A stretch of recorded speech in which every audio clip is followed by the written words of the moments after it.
खबर उत्तराखंड देख रहे हैं आप सब और मैं हूं आपके साथ रूपाली शर्मा। तो चलिए बुलेटिन की शुरुआत करते हैं।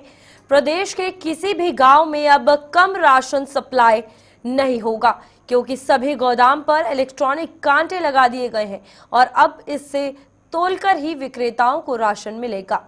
साथ ही इसी महीने से प्रदेश के 2 जनपदों में नई ई पास मशीनों से राशन वितरण की प्रक्रिया शुरू की जा रही है। मई महीने से सभी 13 जिलों में ये व्यवस्था लागू हो जाएगी। खाद्य मंत्री रेखा आर्य ने बताया कि उधम सिंह नगर एवं हरिद्वार के समस्त उचित दर विक्रेताओं को नवीन ई पास मशीनों का वितरण किया जा रहा है। इसी अप्रैल महीने से दोनों जिलों में नवीन ई पास के माध्यम से खाद्यान्न का ऑनलाइन वितरण किया जाएगा। देखिए, अब हम सब लोगों को ध्यान है कि विगत कुछ समय पहले मैंने हमारे प्रदेश के राशन डीलरों के, उनके संघों के पदाधिकारियों के साथ में, राशन डीलरों के साथ में एक बैठक रखी थी जिसमें उनके विभिन्न कई सारे उनके मुद्दे थे जिनके समाधान के लिए मानव विभाग को निर्देशित करा था। और समाधान के स्वरूप में उन सबकी कई सारी मांगे थी जिनमें all India fair price shop dealer federation की ओर से भी कई सारे विषय रखे हुए थे, जिसमें उनका प्रधानमंत्री गरीब कल्याण अन्न योजना जो कि कोविड कालखंड के दौरान में जो कि पीडीएस सिस्टम से लोगों को वितरित की गई थी, लेकिन उसका जो भुगतान था विगत उसका, चाहे वो लाभांश का स्वरूप हो वो उनको या परिवहन का स्वरूप हो, वो उनको नहीं मिल पाया था। तो आज बताते हुए हर्ष हो रही है कि उस बैठक के उपरांत से विभाग की सक्रियता के कारण आज विभाग को 56 करोड़ की धनराशि भारत सरकार की ओर से प्राप्त हुई है। और निश्चित रूप से ये धनराशि जो हमें प्राप्त हुई है शीघ्र हम जनपदों को हस्तांतरित करेंगे और जनपदों से फिर राशन डीलरों को ये धनराशि प्राप्त होगी। तो एक विगत लंबे समय से, यानी कि 2018-19-20 के आसपास जब कोविड का प्रभाव रहा था तब से लेके आतिथि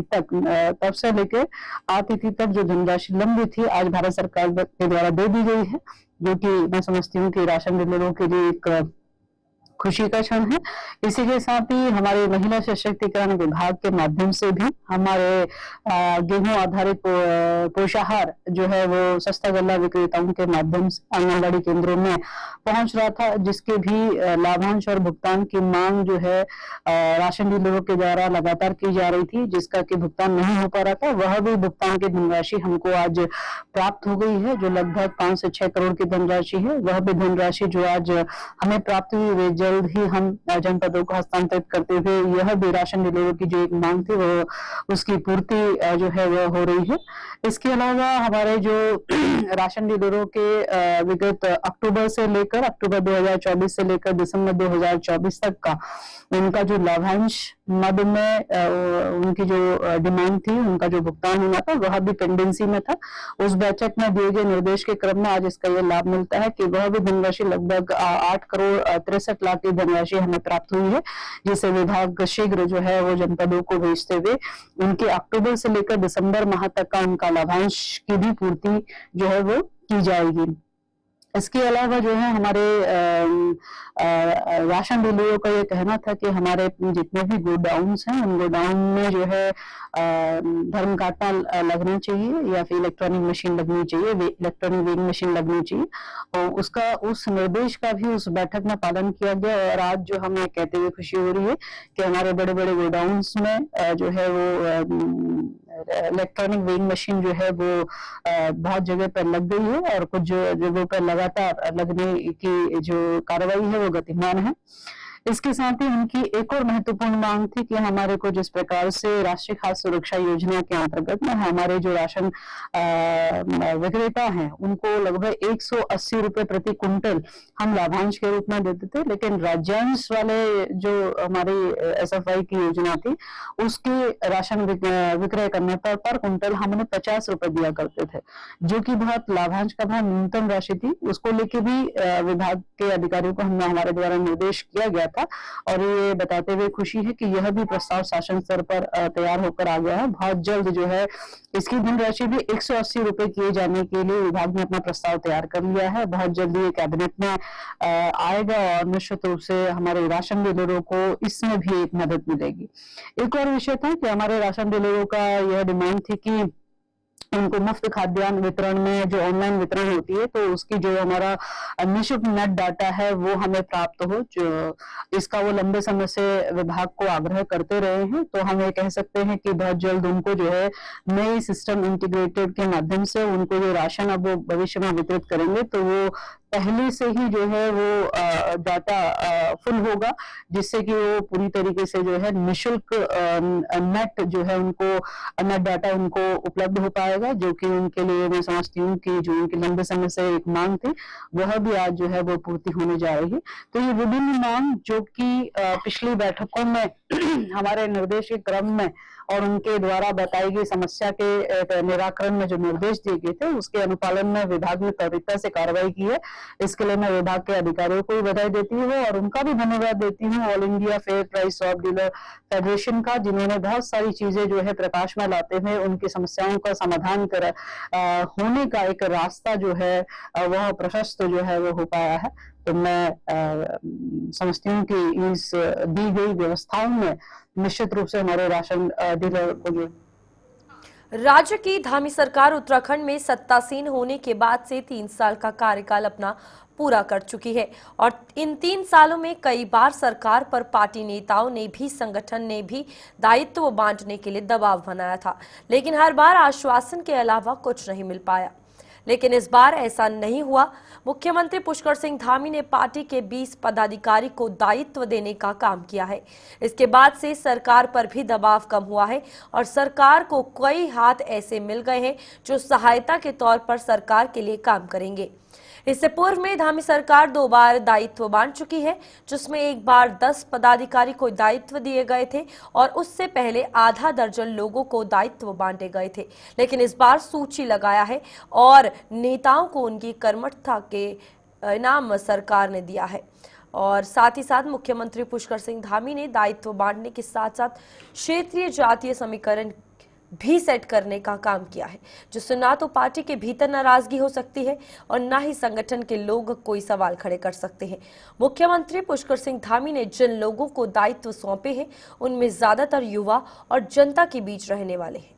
तो बिल्कुल आपको बता दें कि यहाँ पर किसको क्या जिम्मेदारी मिली है। हरक सिंह नेगी को उपाध्यक्ष वरिष्ठ नागरिक कल्याण परिषद बना दिया गया है। तो यहाँ पर ये जिम्मेदारियां मिली हैं। ऐश्वर्या रावत को उपाध्यक्ष राज्य महिला आयोग का दायित्व सौंपा गया है, अब इस पे काम करेंगी। गंगा बिष्ट को उपाध्यक्ष राज्य महिला उद्यमिता परिषद की जिम्मेदारी मिल गई है। इसी के साथ श्याम अग्रवाल को उपाध्यक्ष उत्तराखंड आवास सलाहकार परिषद की जिम्मेदारी मिली है। शांति मेहरा को उपाध्यक्ष वरिष्ठ नागरिक कल्याण परिषद की जिम्मेदारी सरकार के द्वारा सौंपी गई है। भगवत प्रसाद मकवाना को उपाध्यक्ष उत्तराखंड सफाई कर्मचारी उपायोग की जिम्मेदारी सरकार ने सौंपी है। हेमराज बिष्ट को उपाध्यक्ष उत्तराखंड राज्य स्तरीय खेल परिषद की जिम्मेदारी दी गई है और ये सरकार ने उन्हें जिम्मेदारी दी है, जहां रामचंद्र गौड़ को अध्यक्ष वरिष्ठ नागरिक कल्याण परिषद बनाया गया है। इसके बाद पूरन चंद्र नैनवाल को उपाध्यक्ष प्रवासी उत्तराखंड परिषद की जिम्मेदारी सरकार के द्वारा दी गई है। रामसुंदर नौटियाल को उपाध्यक्ष भागीरथी नदी घाटी प्राधिकरण की जिम्मेदारी मिली है। इसके बाद सायरा बानो को उपाध्यक्ष उत्तराखंड राज्य महिला आयोग की जिम्मेदारी सरकार ने सौंपी है। रेणु अधिकारी को अध्यक्ष राज्य महिला उद्यमिता परिषद की जिम्मेदारी सौंपी गई है। रजनी रावत को उपाध्यक्ष समाज कल्याण योजना अनुश्रवण समिति की जिम्मेदारी सरकार के द्वारा दी गई है। ओम प्रकाश जमदग्नि को उपाध्यक्ष उत्तराखंड पारिस्थितिकी पर्यटन सलाहकार परिषद की जिम्मेदारी सौंपी गई है। भूपेश उपाध्याय को उपाध्यक्ष उत्तराखंड जैविक उत्पाद परिषद की जिम्मेदारी सरकार ने दी है। कुलदीप कुमार को अध्यक्ष उत्तराखंड वन पंचायत सलाह परिषद की जिम्मेदारी सौंपी गई है। इसके बाद ऋषि खंडवाल को उपाध्यक्ष सिंचाई सलाहकार समिति की जिम्मेदारी सौंपी गई है। वीरेंद्र दत्त को सेमल को उपाध्यक्ष उत्तराखंड हथकरघा एवं हस्तशिल्प विकास परिषद की जिम्मेदारी मिली है। अजय कोटियाल को अध्यक्ष उत्तराखंड राज्य पूर्व सैनिक कल्याण सलाहकार सीमित का विभाग मिला है। यहां पर श्याम नारायण पांडे को उपाध्यक्ष उत्तराखंड वन एवं पर्यावरण सलाहकार समिति का दायित्व सौंपा गया है। तो यहाँ पर सभी को ये जिम्मेदारियां मिल चुकी हैं। उत्तराखंड में आगे बढ़ेंगे, जहां पर मुख्यमंत्री धामी ने दायित्व क्या बांटे। पूर्व मुख्यमंत्री हरीश रावत ने सरकार पर कटाक्ष करना शुरू कर दिया। पूर्व मुख्यमंत्री हरीश रावत ने कहा कि हर सरकार ऐसा करती है ताकि सरकार को जनहित की योजनाओं को जनता तक पहुंचाने में मदद मिल सके, लेकिन यहां पर विषय दूसरा है, क्योंकि सरकार के मंत्री निखट्टू है। ऐसे में दायित्वधारी क्या कुछ कर पाएंगे, ये तो आने वाला वक्त ही बता पाएगा। जबकि भाजपा के नेता मुख्यमंत्री पुष्कर सिंह धामी की तारीफ करते हुए नजर आते हैं। दायित्वधारी हो या फिर संगठन के पदाधिकारी, सभी मुख्यमंत्री पुष्कर सिंह धामी के इस निर्णय की सराहना कर रहे हैं और सरकार के लिए सही अवसर बता रहे हैं। पार्टियां सभी देती हैं, हमारी सरकार भी थी, तो हमने भी अपने ऐसे कार्यकर्ता साथियों को जो इलेक्टोरल पॉलिटिक्स में नहीं आ सके थे, तो उनको यह अवसर दिए थे और सम्मान दिया था, और उससे फायदा भी होता है राज्य को। लेकिन अभी कितना फायदा करते हैं इनके तो मंत्री बिल्कुल निखट्टू हो रहे हैं, तो ये दायित्वधारी तो खट्टू भी होंगे या नहीं होंगे, ये देखने की बात है।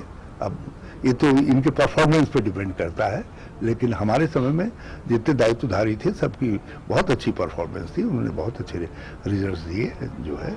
यहाँ तक कि जिनको गढ़वाल मंडल विकास निगम जो बहुत घाटे में चल रहा था, जब मैंने एक व्यक्ति को दायित्व दिया तो वो उसको तक लाभ में ले आए थे। जो ये स्थितियाँ, जब आप अच्छे लोगों को दायित्व देते हैं तो वो रिजल्ट देते हैं। ये बहुत सारे जो हमारे वरिष्ठ पदाधिकारी हैं, कार्यकर्ता हैं, उनका किस प्रकार से सरकार में सहयोग रहे, इन सब चीजों को लेकर के संगठन भी और सरकार भी समय समय पर उन कार्यकर्ताओं को दायित्व देती है। निश्चित रूप से कल 20 और जो हमारे कार्यकर्ता हैं, वरिष्ठ पदाधिकारी हैं, नेतागण हैं, उन्हें दायित्व दिया गया है। अब सरकार में वो अपने अपने विभागों में सहयोग करेंगे। निश्चित रूप से जो मोदी जी ने कहा है कि ये सदी जो है ये उत्तराखंड की है, और उत्तराखंड के विकास के लिए केंद्र सरकार जिस प्रकार से राज्य सरकार का सहयोग कर रही है, इसी प्रकार से उस सहयोग को बेहतर ढंग से आगे बढ़ाने का काम सरकार की जो नीतियां हैं वो जनता तक पहुंचाने।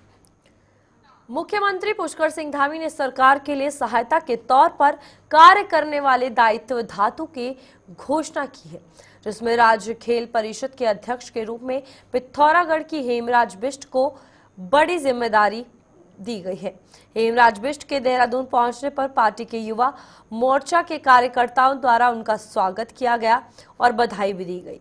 दायित्वधारी हेमराज बिष्ट ने कहा कि राज्य में खेल प्रतिभाओं को आगे लाना और उन्हें बेहतर मंच प्रदान करना है उनका उद्देश्य है, ताकि उत्तराखंड में जो फिट इंडिया का मूवमेंट मुख्यमंत्री पुष्कर सिंह धामी ने शुरू किया है उसको धरातल पर उतारा जा सके। दायित्वधारी हेमराज बिष्ट ने मुख्यमंत्री पुष्कर सिंह धामी का आभार प्रकट किया, जिन्होंने उनके ये जिम्मेदारी दी है।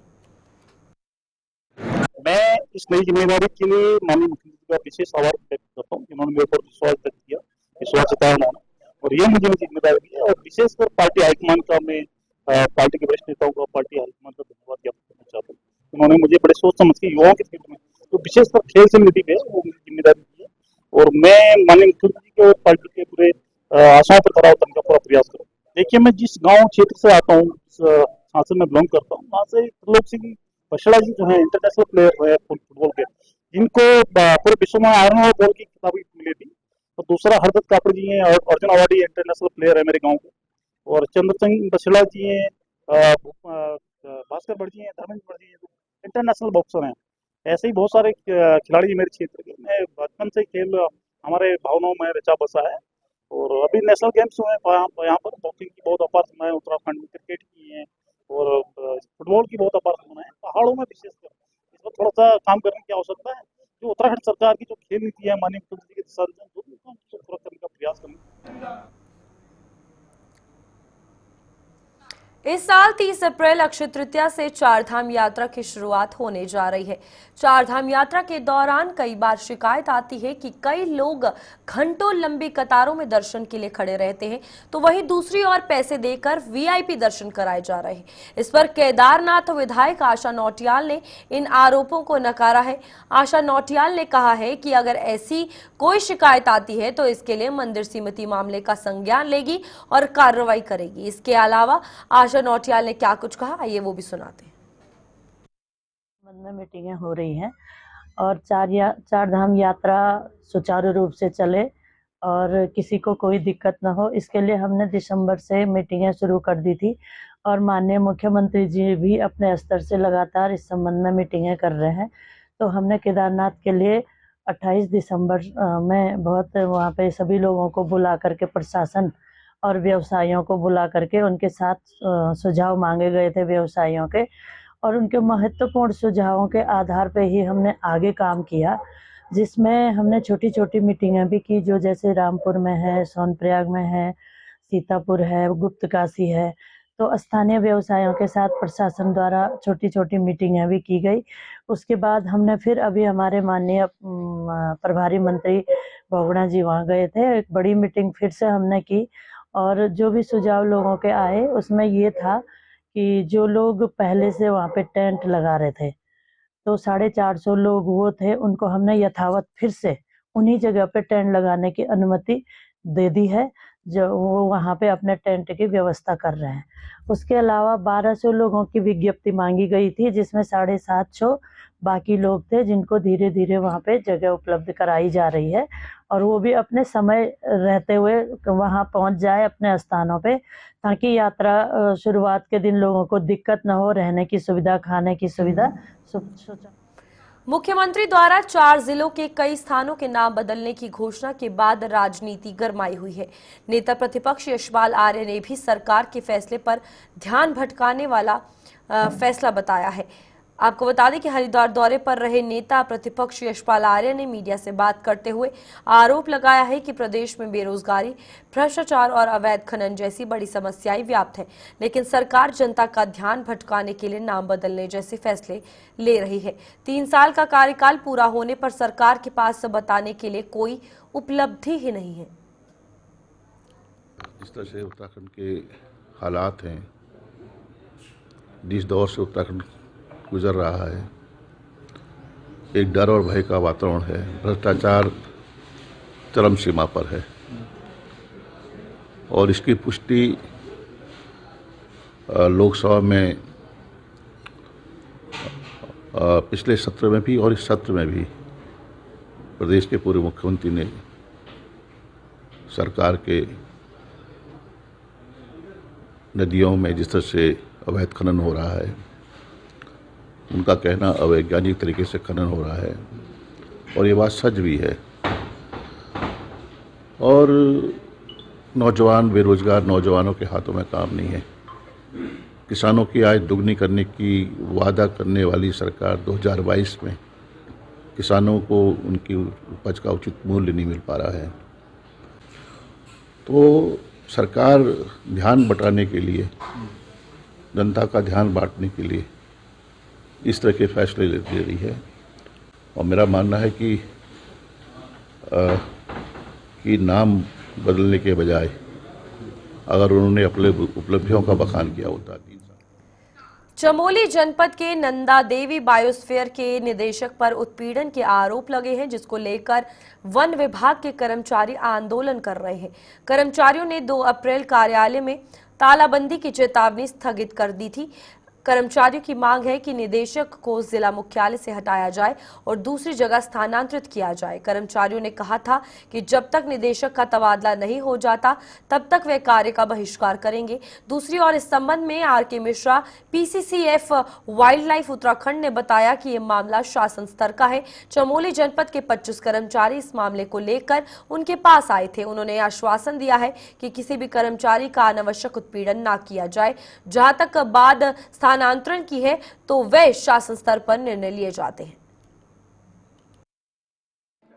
जो बातचीत हमने किया था वो तो डोमेन में है, क्योंकि ये लिखित में हमने मिनट्स ऑफ मीटिंग हमने निकाल दिया है और इसी हमारा मंथन सभागृह में उनका 25 कर्मचारी यहाँ पर आए थे और उसके अंदर वो लोग भी थे जिन्होंने शिकायत किए थे और उनका पूरी मौका दिया गया कि वो अपना शिकायत के बारे में सबको बताए और यहाँ पर ये बताया गया और महसूस किया गया कि हमारा जो कर्मचारी है उनके साथ अन्याय हुआ है और हमने उसको बड़ा स्ट्रांगली कहा है कि किसी भी कर्मचारी के खिलाफ किसी प्रकार का कोई अनावश्यक उत्पीड़न बिल्कुल नहीं होना चाहिए। सबका अपना इज्जत होता है एंड प्रोफेशनली और किसी का कोई दिक्कत होता है उसके लिए डील करने के लिए तो हमारे पास बहुत सारे सेवा नियमावली इत्यादि है, लेकिन जिसमें कोई आदमी को ठेस पहुंचता है अपना मर्यादा के प्रति वो होना नहीं चाहिए। वो क्लियर कट उसमें लिखा हुआ है एवं जिनका जैसे कि तनख्वाह रोक दिया गया था तो उसको इमीडिएटली रीइंस्टेट करने के लिए उसी दिन आदेश कर दिया गया था और ये 24 आवर्स के अंदर मैंने उसका आदेश भी जारी कर दिया था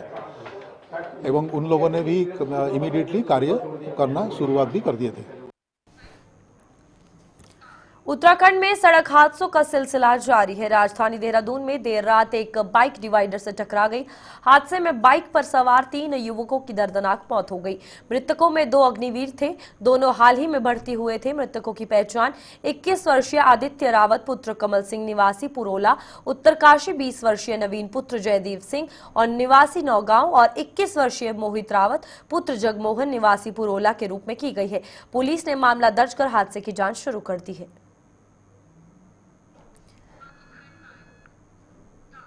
विकासनगर में ईद मनाकर कार में सवार होकर घर लौट रहा एक परिवार हादसे का शिकार हो गया।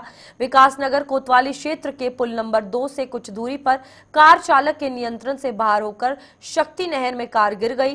कार में सवार 1.5 वर्षीय बच्चे सहित 3 लोगों को स्थानीय लोगों ने नहर से बाहर निकाला। कार सहित नहर में डूबी एक महिला लापता बताई जा रही है। पुलिस से मिली जानकारी के अनुसार ढकरानी निवासी 37 वर्षीय रेहान पुत्र यासीन अपनी पत्नी 35 वर्षीय इसरत के और 1.5 वर्षीय बेटे उमेर के साथ ईद का त्योहार जीवनगढ़ में मनाने कार से रिश्तेदार के घर गए थे और जब वे वापसी में आए तो पत्नी, बेटे और 30 वर्षीय भांजे नसीम के साथ कार में घर वापस लौट रहे थे। इस दौरान यह हादसा पेश आया। पुलिस ने बताया कि 3 लोगों को नहर से सकुशल बाहर निकाल लिया गया है, जबकि एसडीआरएफ की टीम लापता महिला की तलाश कर रही है।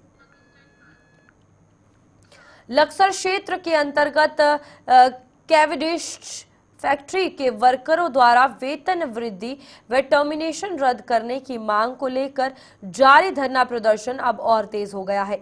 लगातार 16 दिनों से आंदोलन कर रहे कर्मचारियों ने आज तहसील परिसर में विशाल प्रदर्शन किया, जहां उनकी समस्याओं को लेकर लक्सर एसडीएम सौरभ असवाल से वार्ता हुई। हालांकि बातचीत किसी ठोस नतीजे पर नहीं पहुंची, जिससे वर्करों में नाराजगी बनी हुई है। धरने को समर्थन देने के लिए किसान नेता किरत सिंह, कांग्रेस नेता सतबीर चौधरी और वीरेंद्र गुज्जर भी पहुंचे। इन सभी ने वर्करों की मांगों को जायज बताते हुए फैक्ट्री प्रशासन पर श्रमिकों की अनदेखी करने का आरोप लगाया है। वहीं धरने पर बैठे कर्मचारियों और नेताओं ने चेतावनी दी कि अगर उनकी मांगें जल्द नहीं मानी जाती तो आगामी 7 तारीख को कंपनी गेट पर महापंचायत बुलाई जाएगी। इस महापंचायत में बड़े फैसले लिए जाएंगे और जरूरत पड़ी तो कंपनी प्रबंधन को फैक्ट्री से बाहर निकाला जाएगा। और कर्मचारियों का कहना है कि जब तक उनकी मांगें पूरी नहीं होती वे धरना जारी रखेंगे। जिस तरीके से चलती आ रही और उग्र रूप लेगी और जैसा पहला वार्ता चलती आ रही थी, वार्ता में कोई सकारात्मक वार्ता इन्होंने नहीं करी हमारे साथ में। वो डीएलसी महोदय के यहाँ भी और यहाँ भी वार्ता हुई और जो भी एग्रीमेंट की मीटिंग में जो भी यूनियन लीडर वहाँ बोलता उसकी आवाज़ को दबाने का पूरा कार्य करा जाता। जैसा सुनील भाई ने और अशोक भाई ने वहाँ आवाज़ उठाई, निशांत भाई ने उठाई, पहले इन्हें सस्पेंड कर दिया गया। उसके बाद में फिर मैंने आवाज़ उठाई, वहाँ मुझे सस्पेंड कर दिया गया। और इसके बाद में जो वार्ता हुई हमारी 28 तारीख में वहाँ से डीएलसी महोदय के यहाँ से, ये लोग वहाँ पे गए नहीं और उसके बाद फिर इन्हें टर्मिनेट कर दिया गया। जब तक मीटिंग से हम वापसी नहीं पहुँचे उससे पहले टर्मिनेट लेटर इनके व्हाट्सएप पर पहुँच चुका था। और जिस तरीके से मनमानी हड़धर्मिता मैनेजमेंट कर रहा इस तरीके से। चलिए अभी के लिए बुलेटिन में इतना ही। खबरें आगे भी जारी रहेंगी। आप देखते रहिए गुलिस्तान न्यूज़।